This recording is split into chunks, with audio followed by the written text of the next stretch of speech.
The grandfather clock in the dining room ticks with metronomic precision, each sound reverberating through my chest as I sit ramrod straight in my childhood home. My fingers trace the edge of the polished walnut table, muscle memory from 1,000 family dinners. Lorraine sits across from me, her platinum blonde hair pulled into a severe bun that makes her features look stretched and tight. Mason and Chloe flank her like bodyguards, forming a united front I hadn't expected for what should be a routine discussion about my master's program. "Thank you for coming, Harmony." Lorraine's voice is clinical, devoid of warmth. "We have an important matter to discuss regarding your education fund." I nod, optimism blooming despite the tension. "I've already researched the application process. The deadline for fall admission is next month. And that won't be necessary." Lorraine folds her hands on the table. Her French manicure catches the light from the chandelier overhead. The trust has underperformed. The crypto and tech stock crash wiped out most of it. The words hang in the air. I wait for the punchline, for someone to laugh and tell me they're joking. "What?" The word escapes as barely a whisper. Mason shifts in his chair, his Rolex glinting as he adjusts his cuff. Market volatility. Nobody could have predicted it. Lorraine nods. "We've salvaged what we could, but there's only enough for one more semester of tuition. The living expenses portion the $30,000 per year that's gone." The clock's ticking grows louder. My hands turn cold, like all the blood has rushed to my core. I stare at the familiar face of the woman who has been my stepmother for 6 years, searching for some hint of regret or compassion, finding only cool detachment. "That's not possible," I whisper. "Dad, set up that trust with $1.5 million. My father's face flashes in my memory, his kind eyes crinkling at the corners as he leaned across this very table on my 19th birthday. "Your future is ironclad, sweetheart," he'd promised, sliding the trust document across to me. "This will carry you through your master's, maybe even a doctorate if you want. No matter what happens to me, you'll always be taken care of." Michael West had been meticulous in everything he did. His architectural firm had designed half the notable buildings in downtown Austin, each structure standing as testament to his attention to detail. Our home, this 5-bedroom Tudor with its soaring ceilings and custom woodwork, was his masterpiece, the physical manifestation of the perfect life he'd built for us. Before the cancer took my mother, I was 14 when Morgan West played her Steinway for the last time. The music had filled our home like oxygen, her fingers dancing across the keys even as her body failed her. I close my eyes and can still hear her favorite Chopin nocturne, can still picture Dad sitting beside her on the bench, his hand on her back, supporting her when her strength waned. After she died, something changed in him. He worked longer hours, threw himself into bigger projects. The only time he truly seemed himself was on Friday nights, when my Uncle Arthur would come over with stacks of pizza boxes and his laptop. Code and pizza night, they called it. Arthur, my mom's older brother, was the tech genius of the family, always trying to pull Dad into his latest startup venture.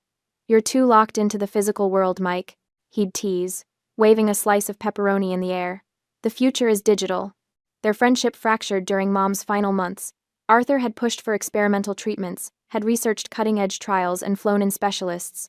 Dad had wanted to focus on Mom's comfort, on giving her peace in her final days.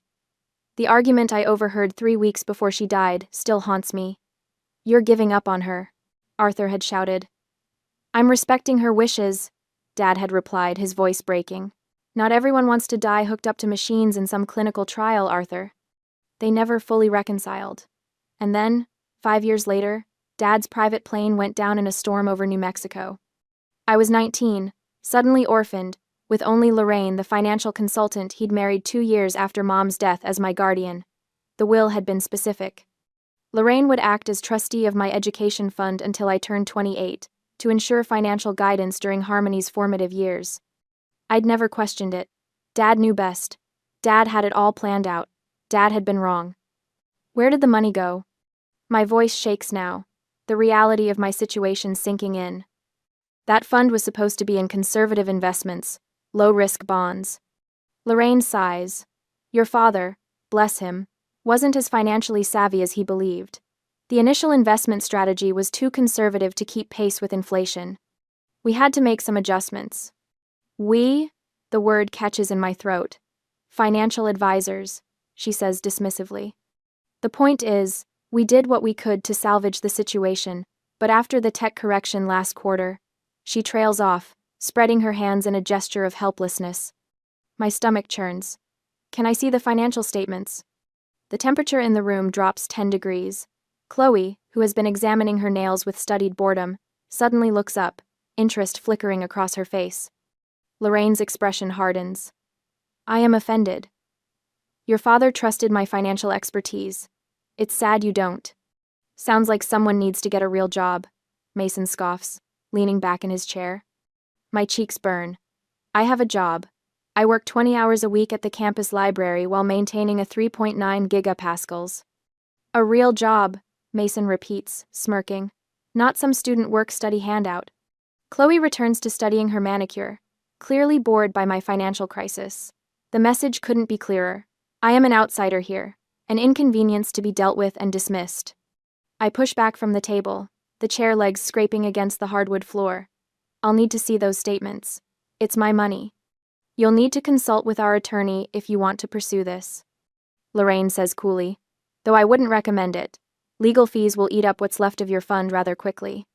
The implicit threat hangs in the air between us. I stand up, legs unsteady. I'll get my things. Greater Auxerum. No one follows me as I climb the stairs to my old bedroom, now a sterile guest room with no trace of my existence. I throw my few belongings into a duffel bag, mind racing. $400 in my checking account. Rent due in 2 weeks. Final exams in a month. On my way out, I pass the door to the basement storage room and freeze. Something compels me to look inside, perhaps a desperate need for connection to my past, to the parents who would never have let this happen. The light flickers on, illuminating the cavernous space. And there, in the center of the room, stands my mother's Steinway, but not as I remember it.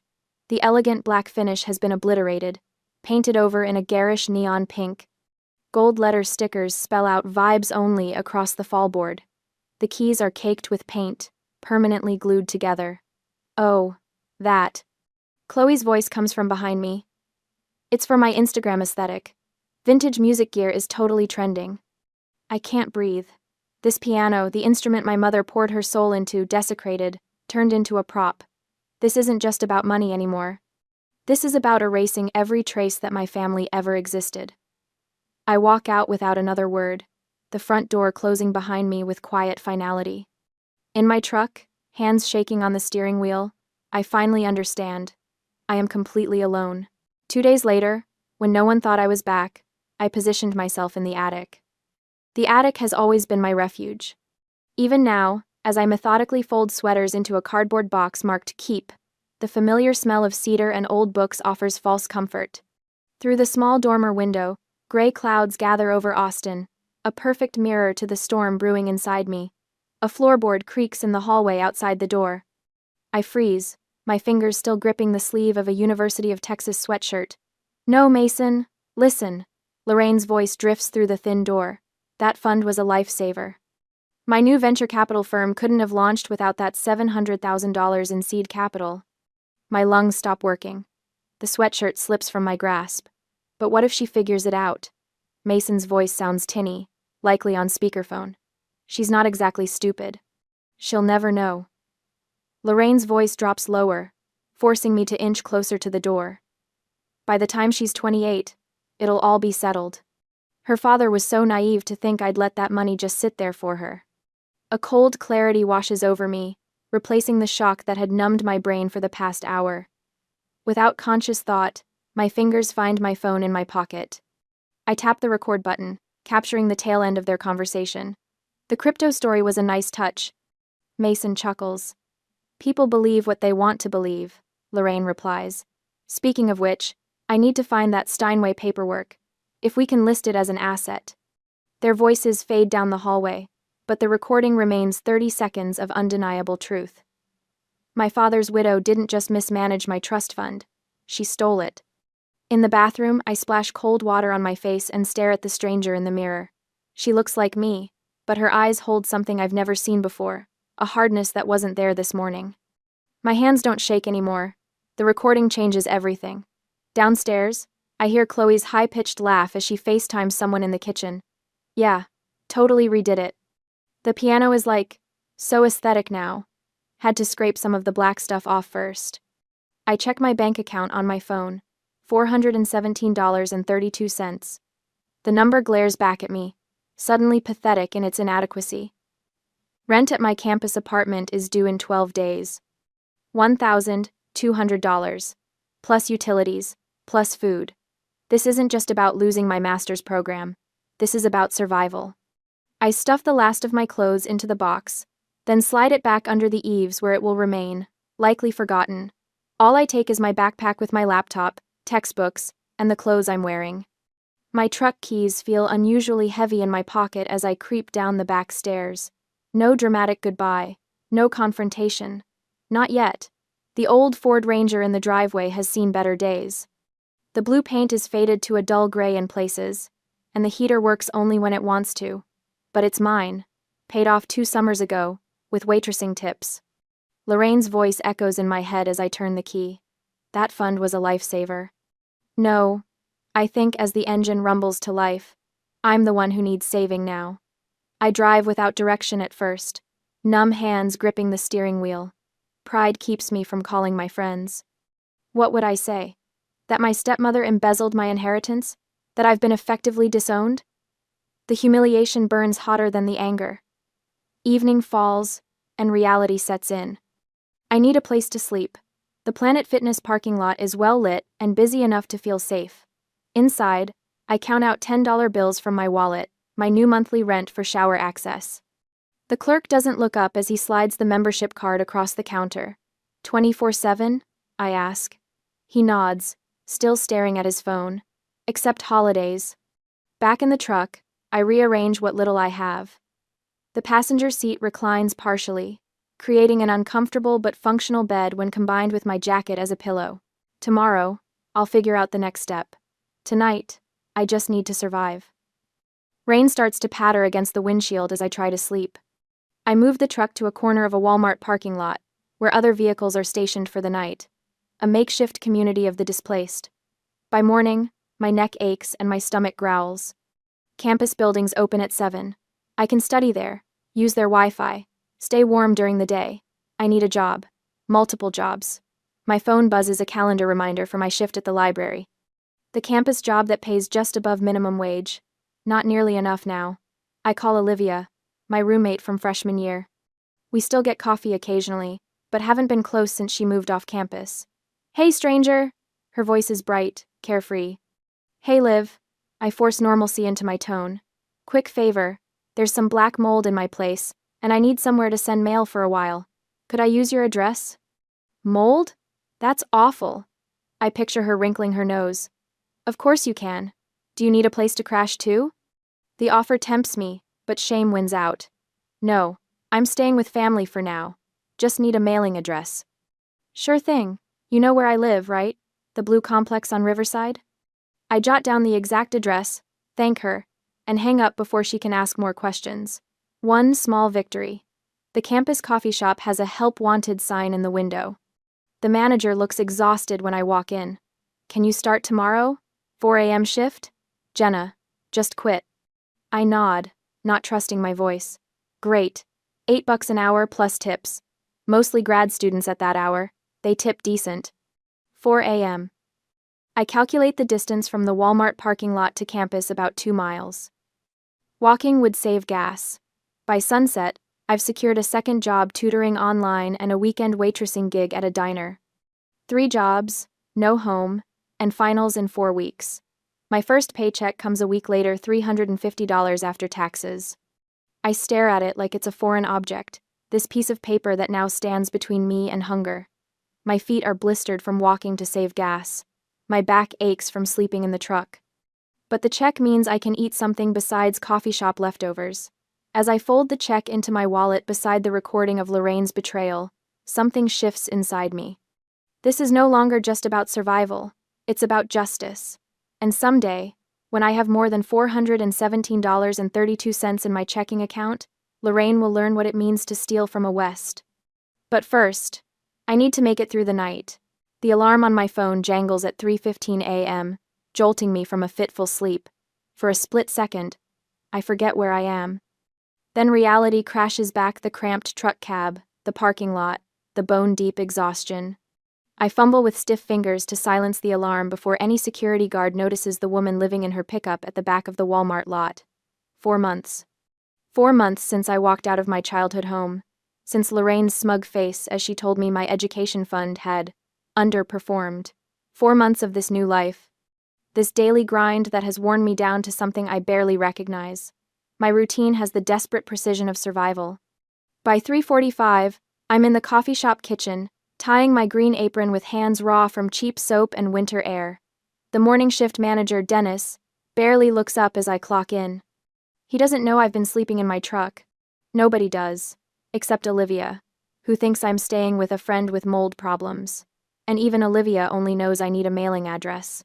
Morning rush starts early today. Dennis mutters, already firing up the second espresso machine. Those tech conferences bring in the caffeine addicts at dawn. I nod and start the prep work, muscles moving automatically. My body remembers what to do even when my mind is foggy with exhaustion. Steam burns have become so common on my wrists that I've stopped noticing them. The morning passes in a blur of paper cups and forced smiles.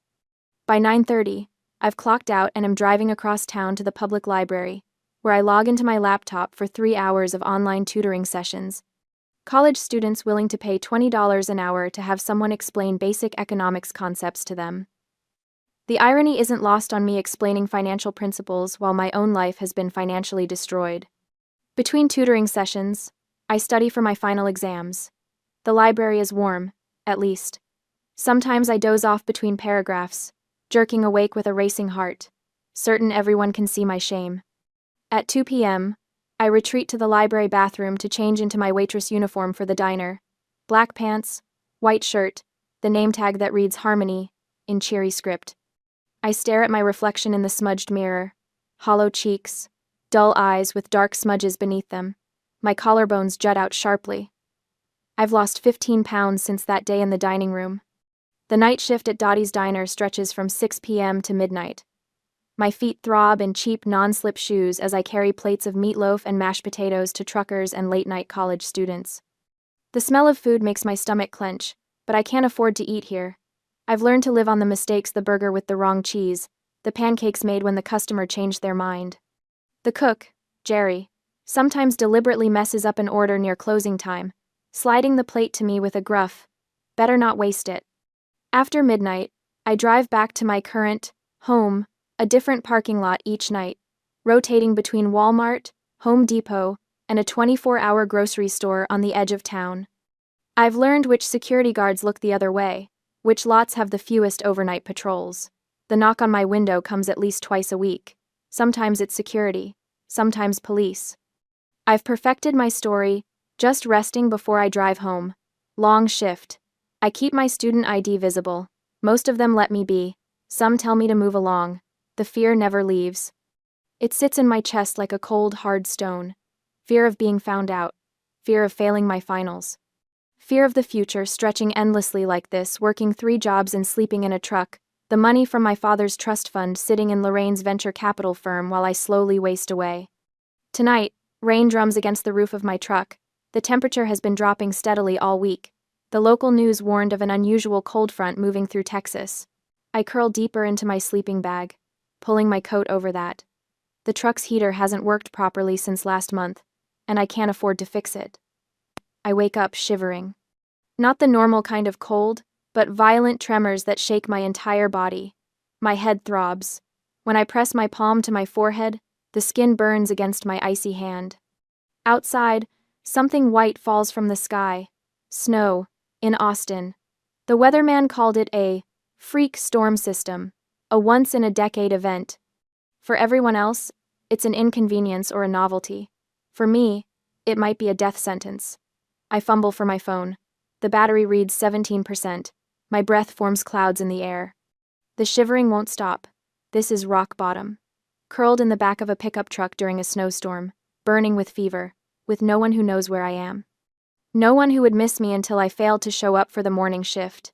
And even then, Dennis would just be annoyed at having to find coverage. I think about my mother playing her Steinway, my father's hand on my shoulder as he promised my future was secure.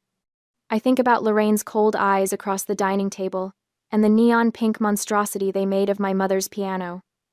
The rage that usually warms me has been replaced by a terrifying numbness. My thoughts move slowly, like they're wading through molasses. This is bad. This is really bad. With shaking fingers, I press Olivia's contact. The phone rings 3 times before her sleepy voice answers. Harmony?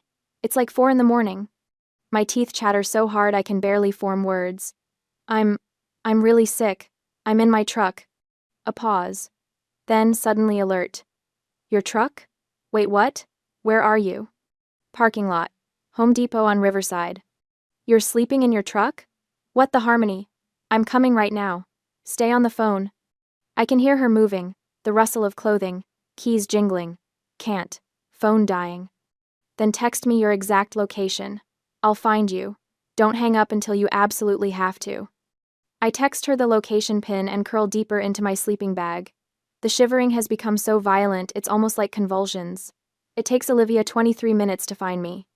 Her headlights sweep across my fogged windows, and then she's pounding on the door, her face a mask of shock and concern in the glow of her phone flashlight. Jesus Christ, Harmony. She yanks open the door, and the blast of cold air makes me gasp. Her warm hand touches my face, and she recoils. You're burning up! How long have you been living in your truck? 4 months, I whisper. Her face crumples. Why didn't you tell me? Ashamed. Olivia helps me into her car, cranks the heat to maximum. I'm taking you to my place. My roommates will just have to deal. At her apartment, she half carries me inside. I'm barely conscious by this point, aware only of warmth, blessed warmth, and Olivia's voice explaining to someone, she's my cousin, family emergency, she's really sick. I wake up on a couch under 3 blankets. Olivia sits beside me, pressing a cold cloth to my forehead. Your fever broke an hour ago. It was scary high, Harmony. I almost took you to the ER. Can't afford it, I mumble. Yeah, I figured. Her voice is gentle but firm. So now you're going to tell me everything. And I mean everything. The story spills out of me, Lorraine. The trust fund, the phone recording, the homelessness. With each word, something shifts inside me. The telling feels like lancing a wound, painful but necessary. When I finish, Olivia's eyes glitter with angry tears. You're staying here until we figure something out. Period. Your roommates can deal with it, or I'll find a new place. But you're not going back to that truck, Harmony. You could have died out there. I know she's right. The fever and the snowstorm would have been a deadly combination. But more than that, I know something has fundamentally changed inside me. The fear isn't gone, but it's different now. I've survived the worst. I've hit bottom and I'm still breathing.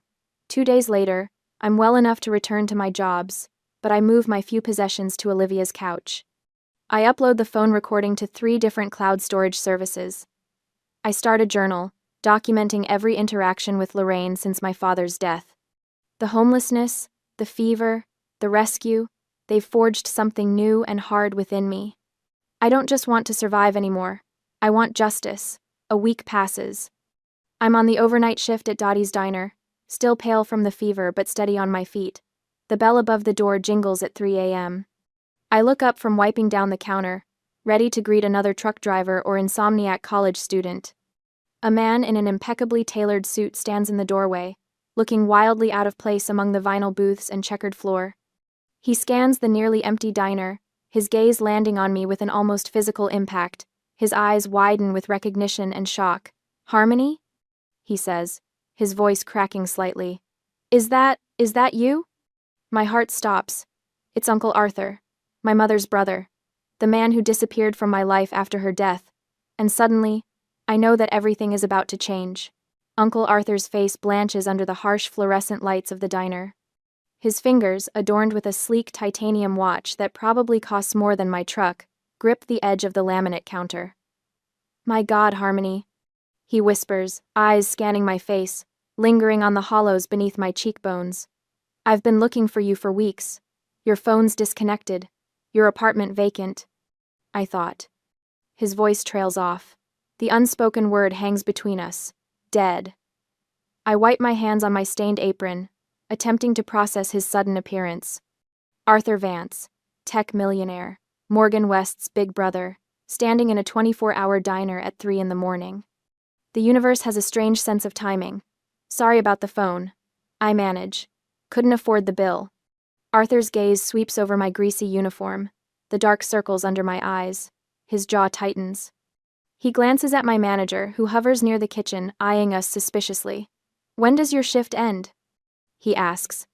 5, I reply. I'm waiting, he says simply, sliding into a booth. And I want a coffee. Black. The next 2 hours crawl by. I drop 3 plates and mishandle 2 orders, hyper-aware of Arthur's presence, his eyes tracking me across the diner.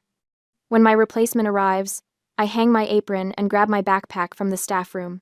Arthur stands, leaving a $100 bill under his coffee cup. My car's outside, he says. The gleaming Tesla looks alien in the diner parking lot, next to my battered Ford Ranger. I hesitate, hand on my truck door. Leave it, Arthur says. We'll come back for it. The drive is silent. Austin's streets are empty at this hour, the traffic lights cycling through their colors for no one. Arthur navigates downtown, eventually pulling up to the grand limestone facade of the Driscoll Hotel. A valet appears instantly. You're staying here? I ask, unnecessarily. Of course he is. The Driscoll, where rooms start at $500 a night. SXSW, he explains, referring to the tech conference. Giving a keynote tomorrow. Or today, I suppose. His suite swallows me whole. 2 stories of old-world luxury, with polished wood, leather furniture, and windows overlooking the city I've been surviving in.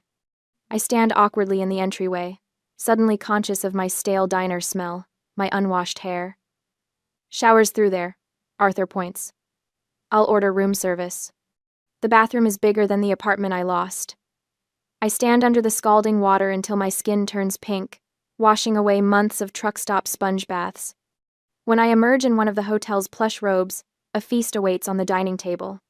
Eggs, bacon, pancakes, fruit, orange juice, coffee, enough for 6 people.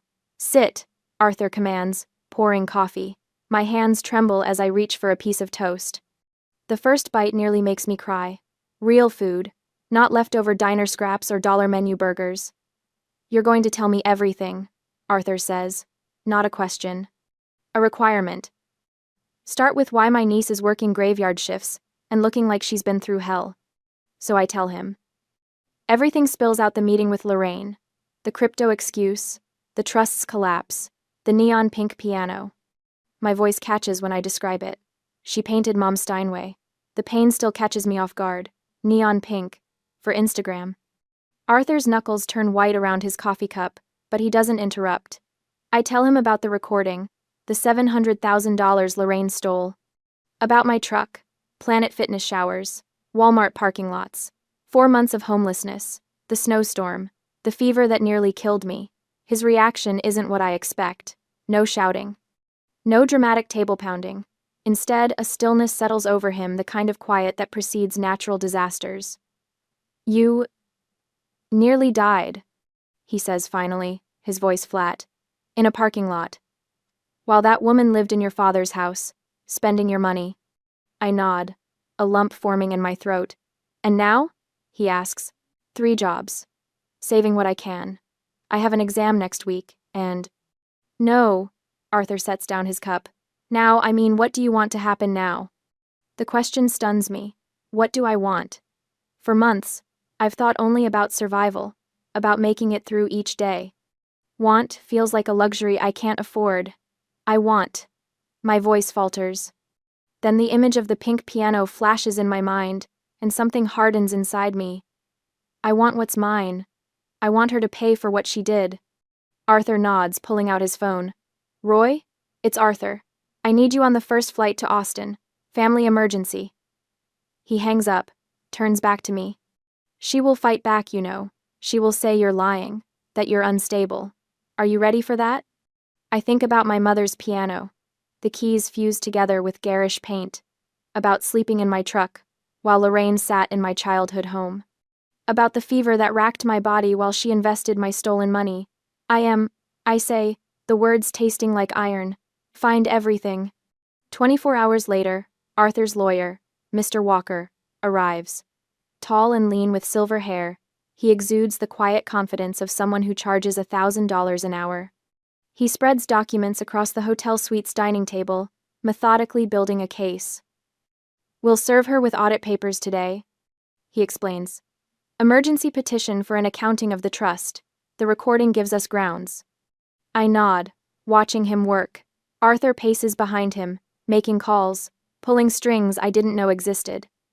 "How will she react?" I ask. "Mr."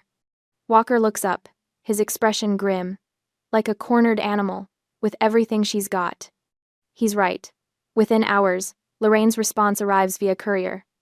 Mr. Walker scans the document, his eyebrows rising slightly. "Creative?" he murmurs.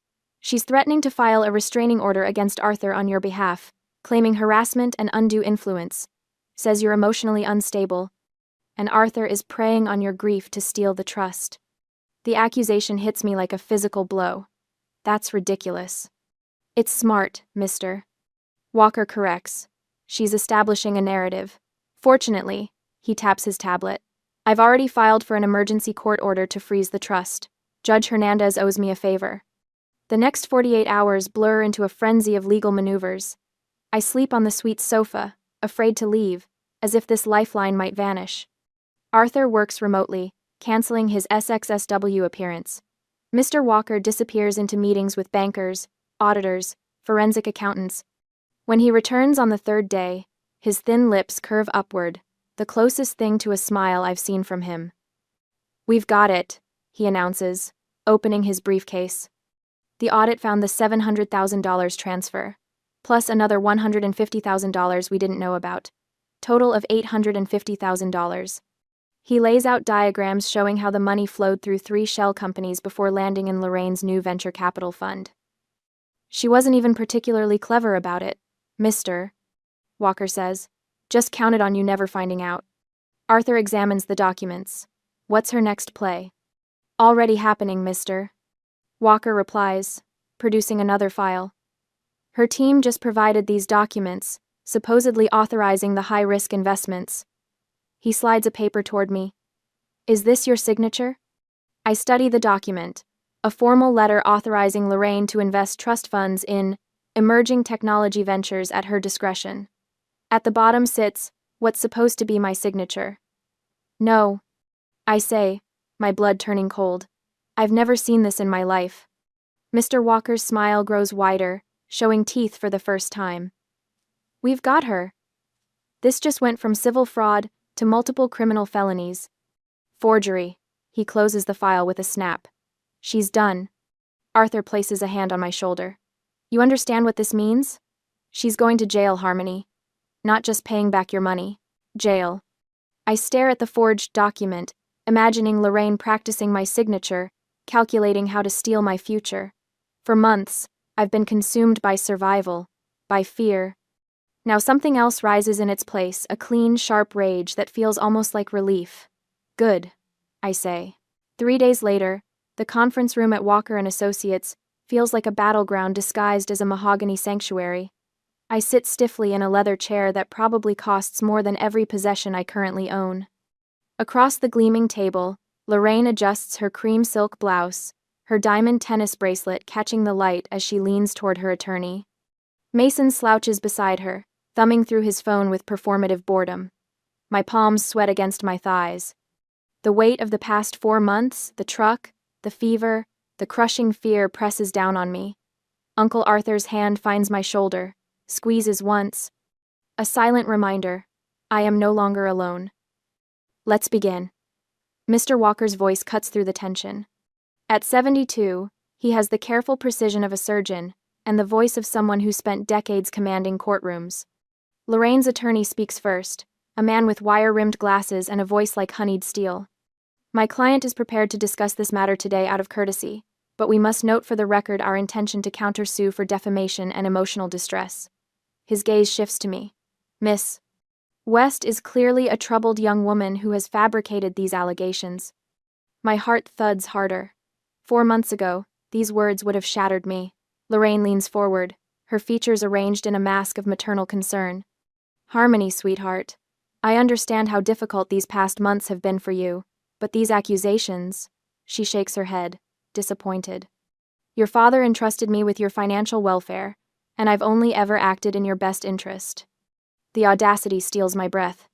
In fact, she continues, her voice dropping to a confidential tone, Harmony repeatedly begged me to make riskier investments.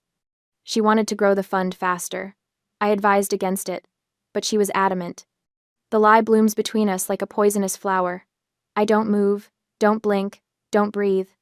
Mason smirks, checking his Rolex. Can we wrap this up?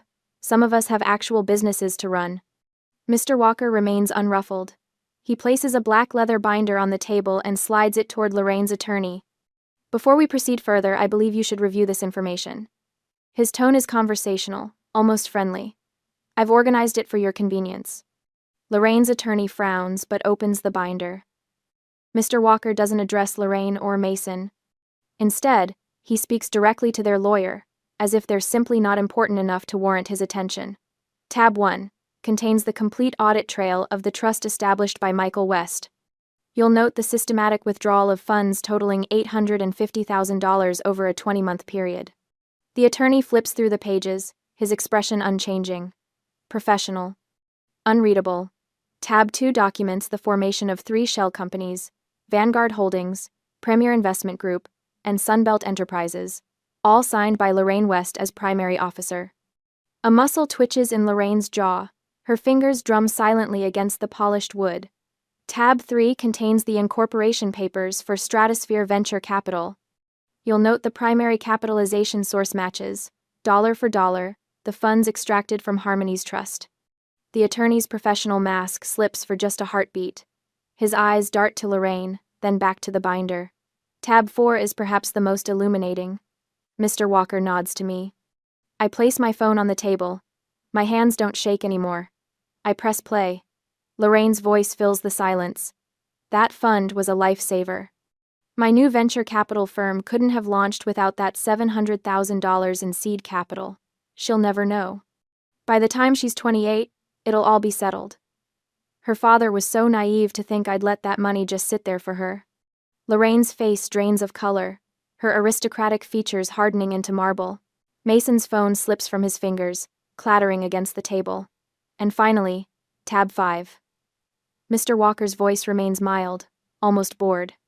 A comprehensive analysis from Margaret Daniels, the leading forensic handwriting examiner in the country. She confirms with 100% certainty that Harmony's signature was forged on all authorization documents for the high-risk investments you claim she begged for. The conference room falls silent. Lorraine's attorney slowly closes the binder and slides it away from himself, as if distancing himself from something radioactive. He leans toward her, whispers urgently in her ear. For the first time, I see her composure crack, the polished veneer of the financial expert, the concerned stepmother, the grieving widow. All of it gone. What remains is something raw and ugly. Mr. Walker slides a document across the table. Our terms are straightforward. Full restitution of the $850,000, plus $500,000 in punitive damages. You will liquidate your venture fund and sell the house. Harmony retains all rights to her father's intellectual property and personal effects. Lorraine's face contorts. You'll sign that? Or we'll... You'll what? Mr. Walker interrupts, his voice still calm. You'll sign. Or, this binder goes to the district attorney, who is already expecting my call. Forgery. Embezzlement. Criminal breach of fiduciary duty. You'll be in a cell by dinner. Mason's smugness evaporates. Mom. She silences him with a glare, picks up the pen with fingers trembling not with fear but with rage. She signs her name with savage strokes, as if she could stab through the paper. As she drops the pen, Mr. Walker adds, Oh, and the D.A. is getting the file anyway. Her head snaps up. What? But we settled. You settled the civil complaint. My client isn't pressing criminal charges. Mr. Walker smiles thinly. The state of Texas is. They take a rather dim view of trustees who defraud their beneficiaries. The realization hits her like a physical blow. Her perfectly lined lips part, but no sound emerges. 18 months. Arthur says quietly, his first words of the meeting. Minimum sentence for these crimes in Texas. That's if you cooperate fully. I stand, surprising even myself with how steady my legs feel. For months, I've imagined this moment, Lorraine's downfall, my vindication. I expected to feel triumph, maybe even joy. Instead, there's something quieter. A settling of accounts, a weight lifting, the piano, I say. My voice sounds strange to my own ears. Steady. Adult. My mother's Steinway. I want it restored. Every trace of that pink paint removed. Lorraine's eyes narrow, a last flash of defiance. It'll cost thousands. Yes, I agree. It will. I walk out without looking back, the sound of her fury fading with every step. In the hallway, sunlight streams through tall windows. I pause, let the warmth touch my face. For the first time in months, I take a deep breath without pain. The war is over. I have survived. Morning sunlight spills through the bay windows of my Palo Alto apartment, casting golden rectangles across the hardwood floor. 6 months since the settlement, and I still marvel at how different my life looks now. The cramped truck cab and 24-hour Walmart parking lots feel like scenes from someone else's story. I run my fingers along the edge of my digital piano, a modest Yamaha that doesn't compare to Mom's Steinway. But when I play Chopin's Nocturne in E-flat major, her favorite, something of her returns to me. The notes flow from muscle memory, from a place deeper than conscious thought. The doorbell interrupts mid-phrase. Arthur stands outside with a leather portfolio tucked under his arm, punctual as always. Ready for our quarterly review? His eyes crinkle at the corners, reminding me of Dad. Coffee first. I wave him toward the kitchen. I made that dark roast you like. While he pours, I gather my notes. The Stanford acceptance letter sits atop the pile. Masters in Nonprofit Management. Classes start next week. Arthur settles at my small dining table, spreading financial statements between us. Unlike the tense meeting with Lorraine last year, this feels collaborative, even comfortable. The municipal bonds yielded better than expected. He points to a highlighted section. What do you think about diversifying into some international funds? I study the prospectus. He slides toward me. What's the political stability in these regions? And the fee structure seems high. Arthur's eyebrows lift slightly. Good questions. The management expenses eat about 1.8% annually, which is steep. Let me find alternatives. The conversation continues this way, him proposing, me questioning, both of us deciding together. No blind trust. No signatures without understanding. The fatal flaw that nearly destroyed me now transformed into its opposite. Informed vigilance. Later, I drive to Dr. Reed's office for our monthly session. The cognitive behavioral therapy techniques have helped me process the trauma, though I still flinch at certain triggers: the smell of expensive perfume like Lorraine's, the sound of a grandfather clock ticking. How are the nightmares? Dr. Reed asks after I settle into her soft leather chair. Down to maybe once a week. I twist a tissue between my fingers. Last night I dreamed about the piano again, but this time I was playing it, even with the pink paint. She nods. That's progress. You're reclaiming what was taken. On my drive home, I make a quick detour to FedEx, sending an overnight package to Austin. Inside, a first-class plane ticket for Olivia to visit San Francisco next weekend. The note reads simply, 4 nights in a real bed, no lies about mold, just friendship, H. The final piece falls into place 3 weeks later. I'm in my apartment, spreadsheets scattered across the coffee table, when Arthur calls. It's official, he says. The Morgan West Foundation has its 501c3 status. The $500,000 in punitive damages is fully transferred to the foundation account. A wave of something closure, perhaps, or purpose washes over me. It's really happening. Your mother would be proud, Harmony. Your father, too. 3 years pass in a blink. I stand at a podium in the Stanford Alumni Center ballroom, facing 200 guests at our foundation's first major fundraiser. The room buzzes with energy and checkbooks. $50,000 already pledged tonight. In the front row, Arthur beams. Beside him sits Olivia, who flew in from Austin, where she now manages our Texas grant program. They both weathered the storm with me, now witnesses to what rose from those ruins. The Morgan West Foundation isn't just about money, I tell the crowd, my voice steady. It's about what happens when financial crisis collides with family betrayal. Last year, we helped 38 college students facing homelessness after family breakdowns. We provided emergency housing grants, legal assistance, and trauma counseling. I scan the familiar and unfamiliar faces. Resilience isn't just about surviving what's thrown at you, it's about knowing you are worth rescuing. And then, it's about turning around and building a sanctuary for the next person in line. The applause washes over me like sunlight through bay windows. I am 28 now, fully in control of my inheritance, my education completed. But more importantly, I've built something my parents never could have imagined, a legacy born from loss, a sanctuary forged from betrayal. And in this moment, I am certain. I am my mother's daughter. I am my father's child.